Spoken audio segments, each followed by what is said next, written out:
जय हिंद प्यारे साथियों, आपका स्वागत है आपके अपने चैनल केडी इंग्लिश लर्निंग पर। तो प्यारे साथियों, आज हम कवर करेंगे एक मोस्ट इम्पॉर्टेंट क्वेश्चन पेपर को, जो कि एसएससी जीडी का क्वेश्चन पेपर है।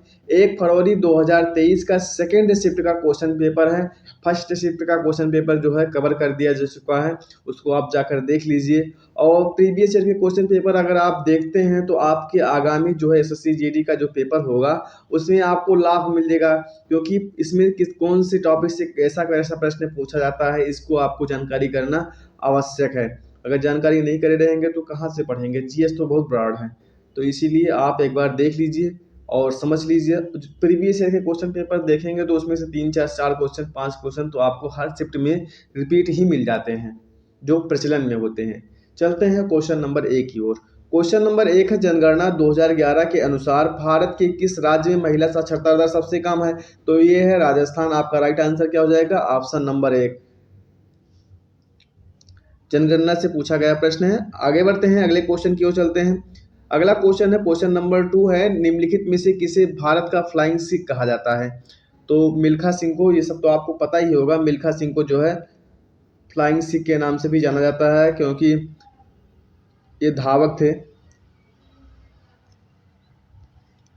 आगे बढ़ते हैं अगले क्वेश्चन की ओर। अगला क्वेश्चन है, 1950 से 1951 में सकल घरेलू उत्पाद में औद्योगिक क्षेत्र का योगदान लगभग कितने प्रतिशत था? तो इसमें आपका राइट आंसर हो जाएगा ऑप्शन नंबर 1 11.8% था। आगे बढ़ते हैं अगले क्वेश्चन की ओर चलते हैं। क्वेश्चन नंबर 4 की ओर चलते हैं।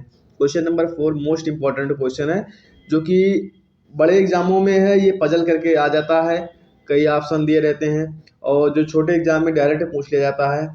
तो इसको आप एक बार देख लीजिए। निम्नलिखित में से कौन हर्षवर्धन के दरबारी कवि और हर्षचरित्र के लेखक हैं?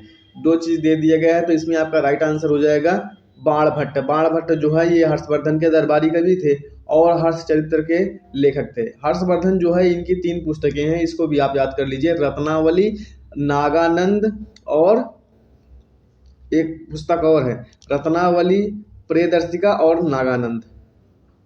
3 पुस्तकें हो गई ना। आगे बढ़ते हैं, अगले क्वेश्चन की ओर चलते हैं। अगला क्वेश्चन है क्वेश्चन नंबर 5।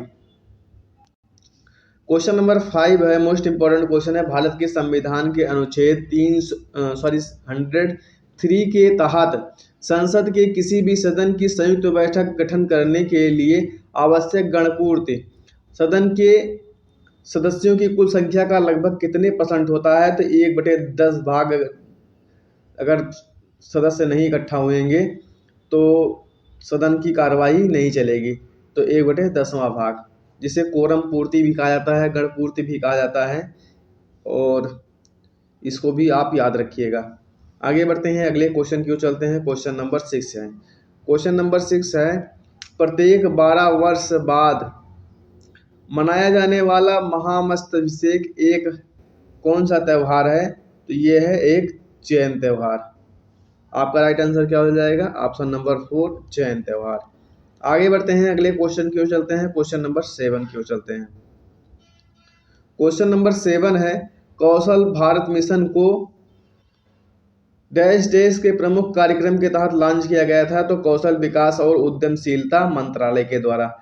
मंत्रालय से संबंधित क्वेश्चन पूछा जा रहा है, योजना से संबंधित, तो आप इसको भी आप ध्यान में रखिएगा, एक बार देख लीजिएगा। आगे बढ़ते हैं अगले क्वेश्चन की ओर। अगला क्वेश्चन है, रुक्मिणी देवी अरुंडेल ने किस नृत्य शैली में विभिन्न पुरस्कार जीते हैं? तो वो जीते हैं भरतनाट्यम की एक नर्तकी थी। और एक बात जान लीजिए, ये रुक्मिणी देवी अरुंडेल जो है ये फेमस है, ये दिल्ली पुलिस कांस्टेबल में छाई हुई थी, हर शिफ्ट में लगभग लगभग ये पूछी जा रही थी, तो ये ट्रेंडिंग में है, तो इसको आप एक बार देख लीजिएगा, याद कर लीजिएगा, दिमाग कंठस्थ कर लीजिए, ताकि आपका जो एग्ज़ाम आए हो सकता है उसमें पूछ लिया जाए, तो आपका गलत ना हो क्वेश्चन। आगे बढ़ते हैं अगले क्वेश्चन की ओर। अगला क्वेश्चन है क्वेश्चन नंबर 9। भारतीय संविधान के किस अनुच्छेद में कहा गया है भारत अर्थात इंडिया राज्यों का संघ होगा? तो इसमें आपका राइट आंसर हो जाएगा ऑप्शन नंबर 1, पहले में ही कहा गया है भारत अर्थात इंडिया राज्यों का संघ होगा, पहले ही अनुच्छेद में कहा गया है। आगे बढ़ते हैं अगले क्वेश्चन की ओर। क्वेश्चन नंबर 10 है, 1866 में लंदन में ईस्ट इंडिया एसोसिएशन की स्थापना निम्नलिखित में से किसने की थी? तो दादा भाई नौरोजी ने किया था। लंदन में ईस्ट इंडिया एसोसिएशन की स्थापना दादा भाई नौरोजी के द्वारा किया गया था। आगे बढ़ते हैं अगले क्वेश्चन की ओर। क्वेश्चन नंबर 11 है। क्वेश्चन नंबर 11 है, भारत के किस केंद्रीय मंत्री ने 2022 में भारत अंतर्राष्ट्रीय व्यापार मेले में खादी इंडिया पवेलियन का उद्घाटन किया है? तो नारायण राणे ने किया है। आपका राइट आंसर क्या हो जाएगा? ऑप्शन नंबर 1 हो जाएगा, नारायण राणे, जो कि एक करंट का क्वेश्चन है। आगे बढ़ते हैं अगले क्वेश्चन की ओर। ये भी फेमस क्वेश्चन है, जो भी एग्जाम में देखो उसी में टपक जाता है। क्वेश्चन नंबर 12 है, भारत में हरित क्रांति का नेतृत्व निम्नलिखित में से किसने किया? तो एम एस स्वामीनाथन ने किया था। और विश्व में हरित क्रांति का जनक जो है नॉर्मन बोरलॉन्ग है, इसको भी आप याद रखिएगा। अगर पूछा जाएगा भारत में हरित क्रांति के जनक, तो वो है एम एस स्वामीनाथन। विश्व में हरित क्रांति के जनक तो नॉर्मन बोरलॉन्ग है, इसमें कंफ्यूज मत होइएगा। और भारत में हरित क्रांति जो है लाल बहादुर शास्त्री के शासनकाल में आई थी। आगे बढ़ते हैं अगले क्वेश्चन की ओर। अगला क्वेश्चन है, मुकाबले को समाप्त घोषित करने के लिए एक फ्रीस्टाइल पहलवान के पास अपने प्रतिद्वंदी के विरुद्ध कितने अंक होने चाहिए? तो 10 अंक होने चाहिए। आपका राइट आंसर क्या हो जाएगा? 10 अंक होने चाहिए। आगे बढ़ते हैं अगले क्वेश्चन की ओर। क्वेश्चन नंबर 14 है, उत्तर पूर्वी पवनें कहाँ से उत्पन्न होती हैं? तो उत्तरी गोलार्ध के दक्षिण उष्णकटिबंधीय उच्च दाब कटिबंध से। ये भी दिल्ली पुलिस कांस्टेबल का फेमस क्वेश्चन है। 2020 में भी पूछा गया, 2023 में पूछा गया और लगातार पूछा जा रहा है, तो इसको भी आप ध्यान दीजिएगा। आगे बढ़ते हैं अगले क्वेश्चन की ओर चलते हैं। क्वेश्चन नंबर 15 है। क्वेश्चन नंबर 15 है, वेरी सरल क्वेश्चन है। नाइट्रोजन का परमाणु द्रव्यमान कितना होता है? तो 14 होता है। आपका राइट आंसर क्या हो जाएगा? 14।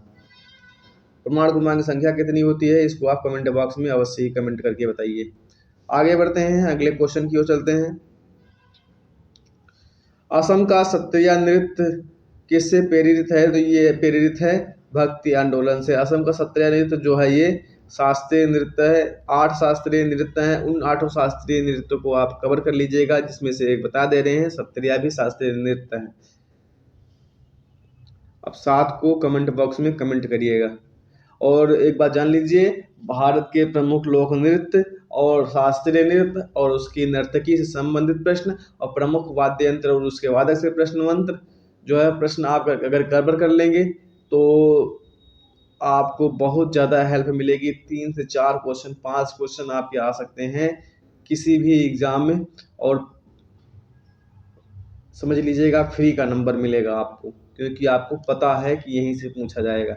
आगे बढ़ते हैं अगले क्वेश्चन की ओर चलते हैं। माइक्रो फाइनेंस ऋण को किसी संपार्श्विक की आवश्यकता नहीं होती है। आपका राइट आंसर क्या हो जाएगा? नहीं होती है।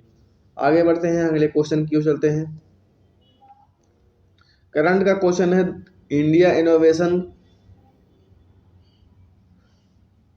इनोवेशन कॉन्क्लेव 2022 में ग्लोबल पीस एम्बेसडर के रूप में किसे सम्मानित किया गया है? तो बबीता सिंह को। करंट का क्वेश्चन है। आगे बढ़ते हैं अगले क्वेश्चन की ओर चलते हैं। अगला क्वेश्चन है, निम्नलिखित में से कौन सा जीवाणु संक्रमण का एक लक्षण है? तो इसमें आपका राइट आंसर हो जाएगा बुखार। बुखार जो है ये संक्रमण का एक लक्षण है। आगे बढ़ते हैं अगले क्वेश्चन की ओर चलते हैं।